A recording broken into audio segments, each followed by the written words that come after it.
কাছে সুরে মা বলো না মদিনা কত দূরে। ছোট ছেলের মাকে বলে কেঁদে কেঁদে কাছে সুরে মা গো বলো না মদিনা কত দূরে।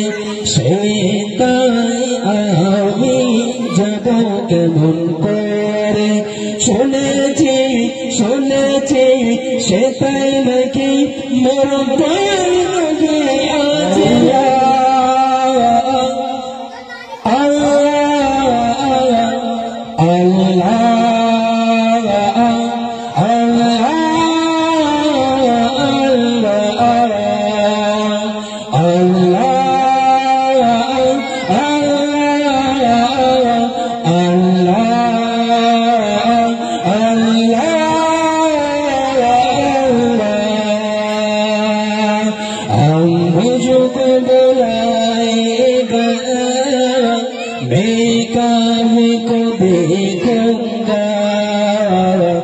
अभी दिन भी तो आएगा मैं कार को देखूंगा।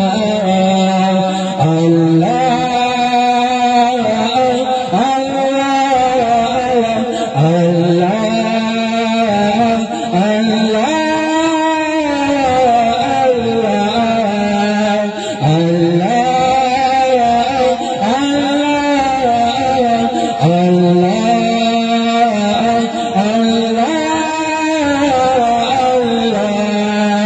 रब मुझको बुलाएगा मैं काबे को देखूंगा।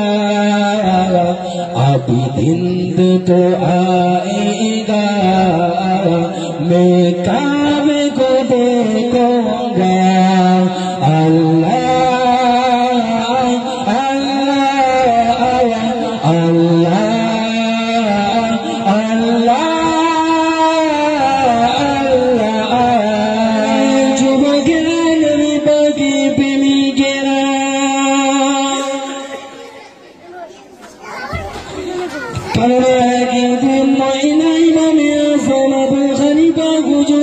জিজ্ঞাসা করেছিল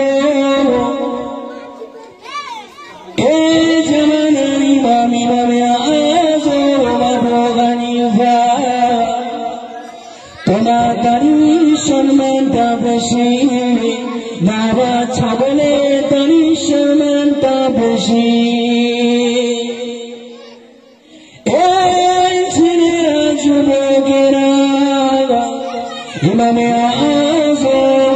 হুজুর আমার বলেছিল ও বুড়িমা আমি অমুক দিনে তোমার জবাব দেব। অবশেষে ইমামে আযম আবু হানিফা হুজুর আমার ইন্তেকাল হয়ে গেল। এই ছেলেরা যুবকেরা আমার নবী পাকে প্রেমিকেরা ইমামে আযম হুজুরের লাশটা যখন ইমাম আযমের সাথে সঙ্গীরা নিয়ে যায়, ওই বুড়িমা দেখতে পেয়ে জিজ্ঞাসা করে তোমরা কার লাশ নিয়ে চলে যাও? ওই সময় লোকেরা বলেছিল ও বুড়িমা ইনি জামানার ইমাম। এই ছেলেরা যুবকেরা ইনি হলেন জামানার ইমাম ইমাম আযম আবু হানিফা রাহমাতুল্লাহ আলাইহি। ওই সময় ইমাম আযম আবু হানিফা হুজুরকে বলতে লাগলো এই জামানার ইমাম তুমি তো ইন্তেকাল হয়ে আল্লাহর রাস্তায় চলে যাবে, তাবা আর জবাবটা কে দিয়ে যাবে? ওই সময়তে ওই লাশের ভিতরতে সব চলে এলো।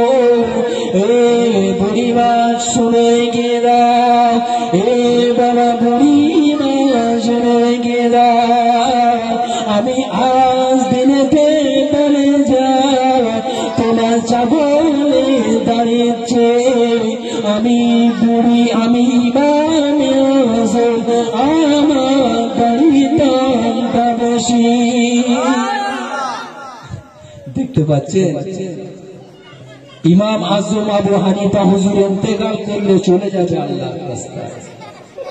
লাশের ভিতর থেকে জবাব আসে, বুড়িমা তোমার ছাগলের দাড়ির চেয়ে আমি ইমাম আজম আবু হানিফা হুজুর আমার দাড়ির সম্মানটা বেশি। জোরে বলেন কেন বলেন দিন? ইমামে আজম হুজুর ইন্তেকাল হয়ে চলে গেল, কিন্তু দাড়ি মোবারকটা রেখে হুজুর ইন্তেকাল হয়ে গেল। যতদিন তুমি নামাজ পড়বে, নামাজ পড়াকালীন তোমাকে আল্লাহর ডাকে সাড়া দিয়ে চলে যেতে হবে। তার ভিতরে যদি নামাজ ছেড়ে যায়, ও নামাজের কোনো দাম থাকবে না। কিন্তু এই যে পাপী